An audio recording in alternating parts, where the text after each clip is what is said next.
Hello, I hope everyone can hear me okay, um, and can see the slides okay. So hello everyone and welcome to today's webinar, Medicare Advantage Codes and How to Use Them. My name is Yvonne Blanco and I am a broker manager sales at IAD. Before I get started, just a few things I want to mention. The webinar is being recorded and it will be available in about 48 hours in our YouTube library. So I'll send everyone a link. That way you can go in and listen to it again, or even forward the link to someone that may be interested in listening.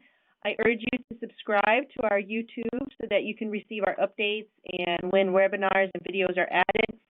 Also, right now, everyone is muted, but you can type questions in your chat box, and we'll address those questions at the end of the webinar. For those of you who are not familiar with IAD, Insurance Advisors Direct, we are a full-service FMO with a national footprint. We do take pride in ourselves on simplifying our agent success. So we're able to do this with what we call the 7 pillars of success, which is product offering, training and education, marketing services, sales tools, lead programs, technology. We help with IAD will help with websites, allow you to storing your username and password, and for administrative services. So when you submit your applications, there will be a section to fill in each, in the specific code the applicant falls under. Today I want to go over the most common codes and the codes that have been added or have been changed. There are over 36 codes for applications, and we'll send you a list of those codes for your records as a gift for attending this webinar today. So each application will ask for a plan code to be marked under or entered. Here are maybe the enrollment periods you may know of as AEP, OEP, IEP, GEP, and SEP. We like our acronyms, right? So let me just remind you, if there is a delayed Part B while already having Part A, and that person is adding Part B and do so during the general employment period, their effective date is not until July 1st, and you could use that ISEP code. We will go over this again, but just wanted to bring this up as sometimes this may be tricky if it's not something common you have come across, or if the person is not entitled to a premium-free Part A, then that code would actually turn into SEP-OTH. So keep in mind that ICEP is for the medical coverage only. That's MA only, not MAPD or PDP. The total enrollment period, as you know, is 7 months, right? Beginning from 3 months before the individual is entitled, that's their birthday, to Part A, or enrollment to Medicare Part B. This includes the Medicare month begins and continues for 3 additional months after their birthday. This is a different view of the definitions that I created as like a quick reference guide. You can kind of see how, I've just kind of implanted the dates there for you so you can use it as a reference guide. So here I just put the codes on. I have found there to be about 36 codes that you can kind of choose from. There are new codes and some that are no longer used, but brokers are creators of or creatures of habit, so we continue to use them, and the applications can get returned or delayed if we use that wrong code. So these codes will be listed in different ways by the carriers, but I jot them down in acronyms for us to use it and see it repeatedly. We know what each stands for. After you are familiar with these codes, you'll see, oh, I know what this one is. To be honest, I can't remember these codes out of the air, but my recall memory is pretty excellent. So when I see a code, then I remember and I fit it to that situation. New or changed codes. So these SEPs can make one change. Now remember, the one that I have highlighted there we'll address in a minute, but SEPs, some of them can make one change per quarter and one change during AEP with an effective 1/1 date. Remember, PDP only members cannot use OEP to select a Medicare Advantage plan or change to a different PDP. If you have questions on that, I can clarify that a little bit more. For use once, when you change an SEP and it's only one during the calendar quarters, those calendar quarters are January through March, April through June, and July through September. You have a one-time per calendar quarter SEP, and that's between January and September. These SEPs allows an individual to roll or disenroll from an MA or an MAPD or PDP once during that quarter. So you would have once during January and March, once during April through June, and once during July through September.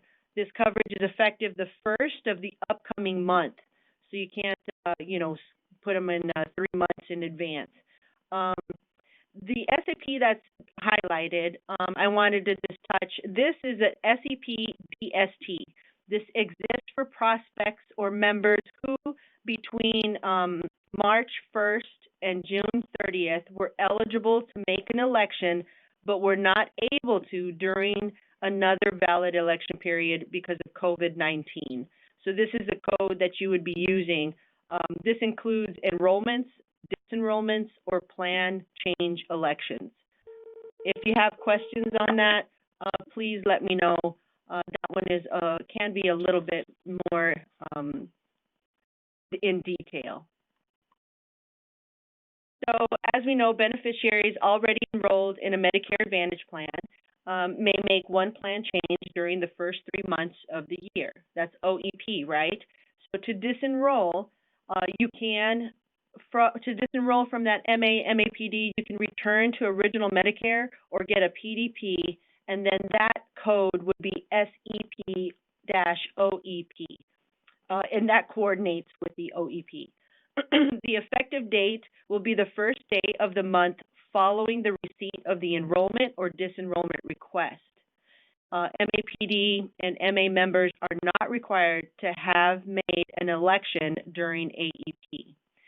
So OEP, new, is also, so on that chart, you'll see where it says OEP-new.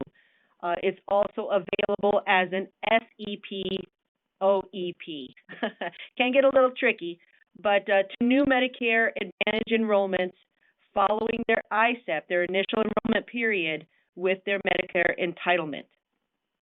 The one-time election begins the month of entitlement. That's their effective date to Part A and Part B, and continues for 2 additional months to drop to the MAPD or to return to original Medicare and get a PDP. So what I'm talking about is that rapid disenrollment kind of area.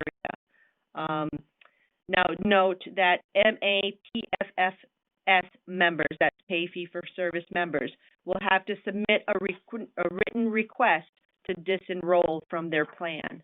So they won't just automatically assume that when you do your new application for those PFFS plans, if you are doing those, they have to disenroll from that. So I kind of said a mouthful with all of those, but if you do have additional questions, please let me know. Right now, if I don't get your email and I don't respond within the day, within that 24 hours that you send the email, please feel free to text me, and I will go ahead and see that. So I'm going to go ahead and show you some examples of where you're going to find those SEPs and where you initially enter them in your applications. So here is what Humana's looks like. Obviously, your SEP, you would go ahead and mark your SEP bubble, and then underneath it would be that additional code. So say, for instance, the COVID prevented them from enrolling. You would go ahead and you would mark off the bubble SEP, and then underneath it you would put DSP. Here's what WellCare's looks like.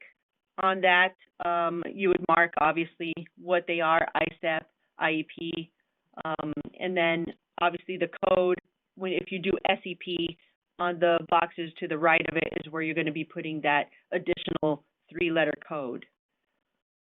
Here's where you would find it for priority and for HAP.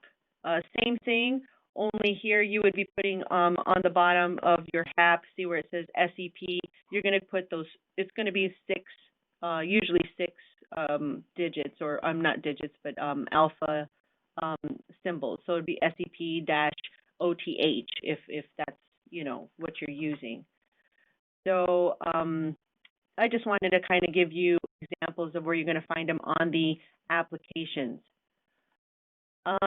So I don't have my cell phone here listed, but I'd like to give that to you guys. If you can, just jot this down.